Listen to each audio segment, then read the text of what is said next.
Hi. I thought today I'd do art because, well, art's quite important in the Gurdjieff work, and someone was asking what's the difference between subjective art and objective art. Very good question. Can I answer it? Not sure, but I'll give it a go. So, subjective art is our own opinions of what an art form is. We look at a piece of art and whether we like it, don't like it, what reaction we have within it.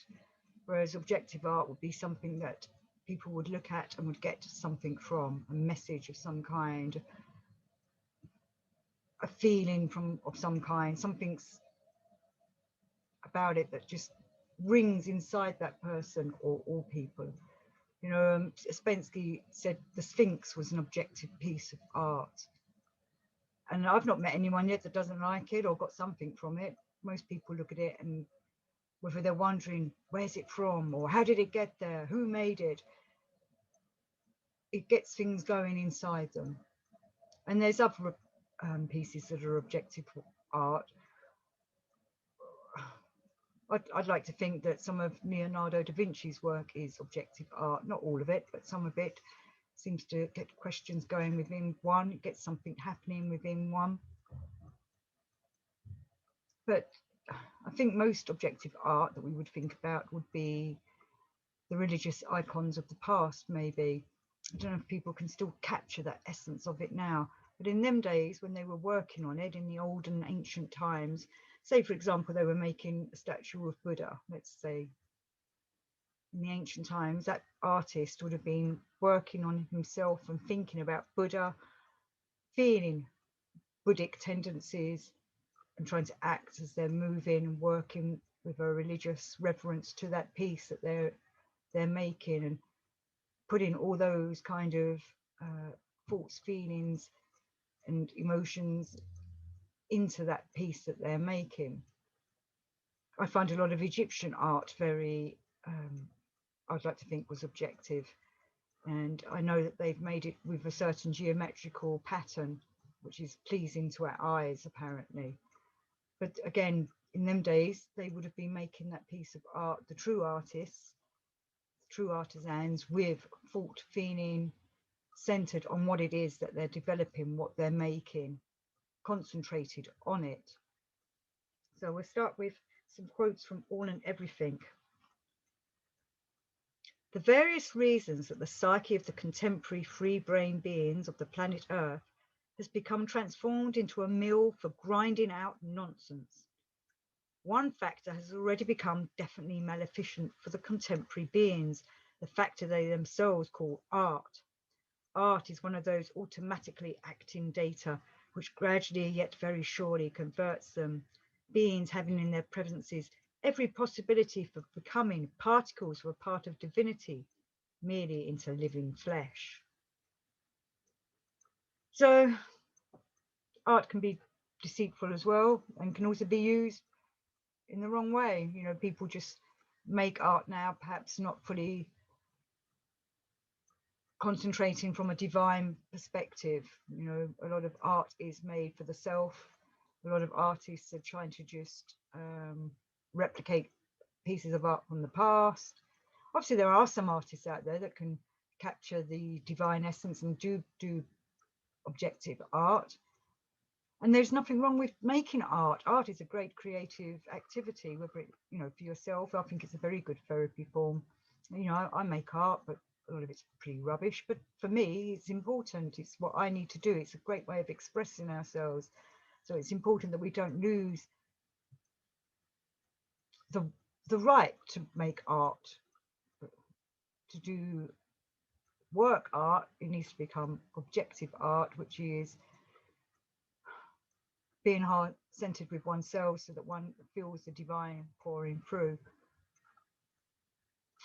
It's a difficult one to call because at the moment, 2020, 2021, I noticed a lot of artists got a lot of flack, and obviously the arts got affected by, especially in the UK and I'm sure in other countries, by the lack of funding, and suddenly there weren't galleries open, so they were losing patronage, so whether they're going to be able to keep alive. People get a lot from going out to art and seeing art or listening to music or watching a play. You know, there is something about being taken out of our real lives and thrown into a fiction life. If we're going to watch a play or an opera or see a ballet, go and watch a movie. Well, not many of them are forms of art, in my opinion, but that's just my opinion. So it's self art, self thought out art rather than objective art. You know, I poo-poo a lot of art, especially modern day art. Do love the old art, but everyone's got their own likes and dislikes. But that doesn't mean that we need to stop art. If it's not, even if it's not objective art, art shouldn't be stopped, I don't think. So carrying on with all and everything, I suggest that the transmission of genuine knowledge to future generations be made through al-Fakana, various productions of man's hands which have entered into the daily life of the people, and through Soljin Oha, mysteries, religious ceremonies, family and social customs, religious and popular dances. Either these al-Fakina themselves, and in particular those that are made of lasting materials or copies, will survive and be handed down to men of distant generations. And I do believe in that. I think objective art lasts. It stays forever. And art that doesn't really say anything to the majority of the people seems to fall by the wayside. I know art goes in cycles and people become popular again and then they're not popular again, but some artists seem to stay with us forever. Some works of art stay with us forever. Some works of art everybody knows, like Mona Lisa, or you know, the statues of Michelangelo and things like that. So those must have something in them that has an effect. So are they objective pieces of art?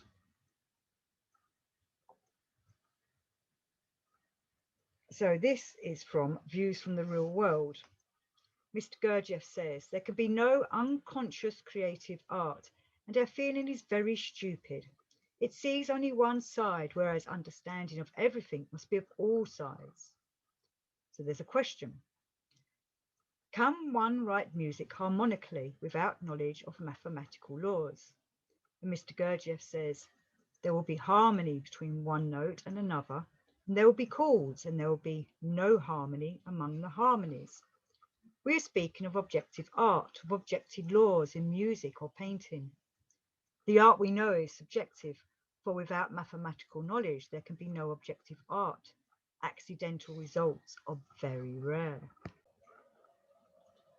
Are you still there? Zoom went off for a moment. Okay, we seem to be back recording. So he's talking here about how objective art seems to fit in with the laws of world maintenance and world creation, and that every planet's got a certain set of laws. So where there's geometrical laws, like I was saying before about how the Egyptian statues were all done to a geometrical pattern, and so were giant Buddhas. The Buddha statues were all done to a certain geometrical pattern. Them laws we get attracted to. We might not know it, but subconsciously we are drawn towards these laws, and when we see them with our eyes through art or through music, we hear the music played in a certain way, but if it's following them certain laws, we like it. It's when it's discordant, I think is the word, and it kind of irritates us. That's when maybe they're not following with the natural laws.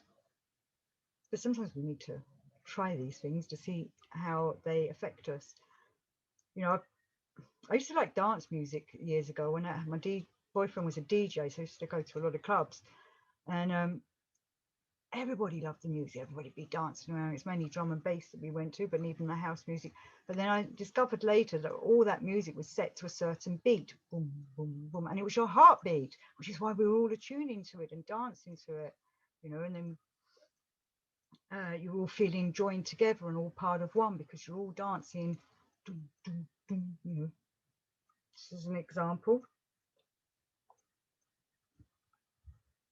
So carrying on from Views from the Real World.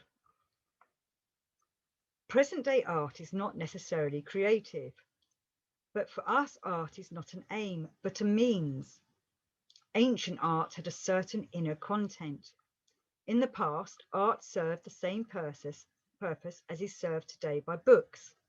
the purpose of preserving and transmitting certain knowledge. We shall find many ideas in the ancient art which has reached us if we know how to read it. For me, art is a means for harmonious development. In everything we do, the underlying idea is to do what cannot be done automatically and without thought. I found nothing in the West to compare with the ancient art of the East. Western art has much that is external, sometimes a great deal of philosophy, but Eastern art is precise, mathematical, without manipulations. It is a form of script.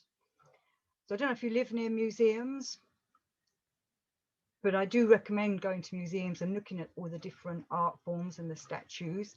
I'm lucky enough that I'm in Southeast London, so I can go up to London when the museums are open and see all the wonderful statues up there of the Indian religions, the Chinese, the Egyptian, and so on.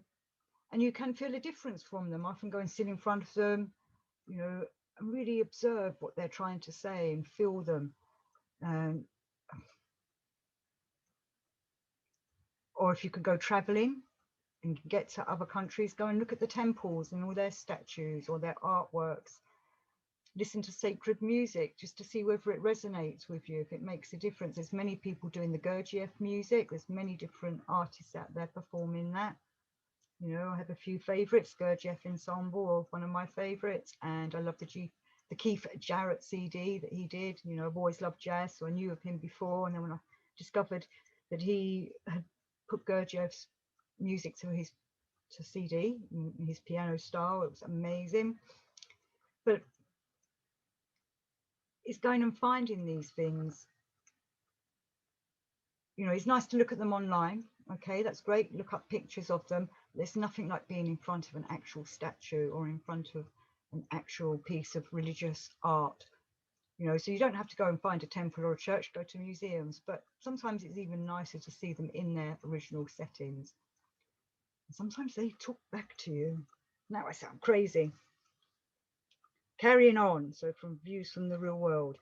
A modern painter may believe in and feel his art, but you see it subjectively. One person likes it, another dislikes it. But ancient art was not for liking. Everyone who read understood. One building of 2 rooms, everyone who entered these rooms, whether old or young, English or Persian, wept. And sometimes you do get these emotional feelings from these statues or these temples that you're going to. Egyptian temples are works of art and have been set out to the laws that I was discussing earlier, so that you get a certain feeling. Them buildings are set out so that the energies are going around the building and working with the building to a certain mathematical rhythm, and then it creates an energy going. Some people do it with their own houses, with their own rooms, try to set them up into a more harmonious setting. I know in the past they say that people lived in round houses, which would probably be a bit more good, energizing, because the energy is going round rather than getting stuck in corners. I know in feng shui they don't like you having corners because that's where the bad energy hangs out, which is why you should try and put crystals or whatever good stuff in the corners of rooms. But living in these squares are not that good for us energetically, and people aren't aware of this. This isn't, not something that architects talk about because they don't see this kind of thing. They're not studying this kind of thing. There are ways of energizing your room to be more harmonious and restful. Each room should be different. You want your bedroom to be restful. You want your study where you work or you write to have that little bit of an energetic feeling, but not an energetic feeling that makes you want to go out for a run, because that should really be for your gym, if you have a gym, if you're rich enough. Like each room should have a certain different energy put to it. And you can look that up of ways of doing that and harmonizing. Certain colors reverberate certain energies. So you want certain rooms to look a certain way. You want your living room to be relaxing, but not so relaxing that you fall asleep, because you really want to go to sleep in your bedroom. And it's something I often say to people. The bedroom shouldn't be the place where you're sitting and watching TV, because your body starts thinking, all right, this is where I sit and watch TV, and it stays awake. Your bedroom should be for going to sleep. You shouldn't be perhaps typing out that big essay or working on some huge dialogue on your laptop in your bedroom, because then you're putting that energy into your room and taking away the nice relaxing sleeping energy, and you'll be feeling that energy if you've got your room set up to be a nice relaxing sleeping energy room. You won't have the drive to do that work. You know, you should have certain places for certain things, which is why temples are so important. Temples are done so that you feel that religious connection to the divine. You know, perhaps have a little temple in your room, in your house or something. Kind of difficult for us people that live in bedsits, but hey. So, just going to go on to mathematics from views from the real world. Mathematics is the basis of all Eastern ancient art. Anyone who knew the formula could build a perfect form like a cathedral and get the same reactions, which is what I was just saying about the buildings. Sacred buildings should be set out to a certain environment and architectural structures, where today many people just go and have their religious meeting in some hired room. You're not getting them energies going. I suppose you do in some way because the people are there, but they would be even more enhanced if they were in a wonderfully set out building done especially for them temples. And I know many people have go to meditation classes in, like, let's say for example, a meeting room, and during that day that meeting room had been used for other things, so all them energies are there. They're not, but they're not meditative things it was used in the day. Maybe there was a dance school, or maybe there was a council meeting, so there's lots of councillors sitting there arguing and fighting over, you know, what they do in council meetings. So that energy is in there. You know, it's why we need special places for certain things. I know it's difficult, we can't all afford it to have them kind of places, but if we had a more harmonious world with the right people running the planet and the right people in charge, they would set up things like that. This building will be for temple work, for meditations, for whatever, you know, esoteric stuff. This building will be for your council meetings. You know, this building will be for artists to work on, and this building will be for working with children, so that the right energies are happening in the right places. So this is from In Search of the Miraculous. All that you call art is simply mechanical reproduction, imitation of nature or other people, or simply fantasy or an attempt to be original. Real art is something quite different.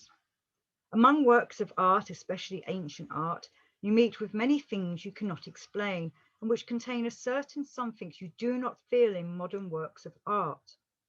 In real art, there is nothing accidental. It is mathematics. Everything in it can be calculated. Everything can be known beforehand. The artist knows and understands what he wants to convey. It will always produce one and the same impression on people on one level. At the same time, it will produce different impressions on people of different levels. An objective work of art affects the emotional and not only the intellectual side of man. So an objective work of art affects you all. Where a subjective piece of art, like we were saying earlier, some people like it, some don't, some feel something about it, others don't. You know, gotta go and find the right art for you. And I'm going to finish with a quote from Raj, A.R. Raj.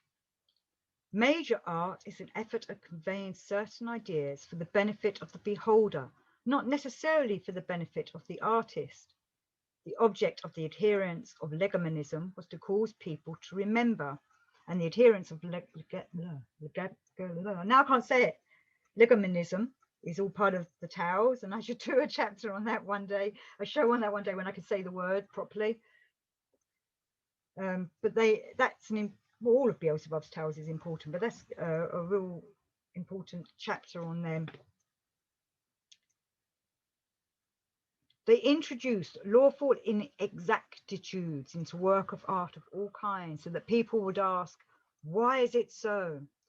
This idea was found in the ancient Zen Buddhist schools, which were responsible for the flowering of great Japanese art. Among the traditions which grew out of it was that in a perfect work of art, something should be left unfinished.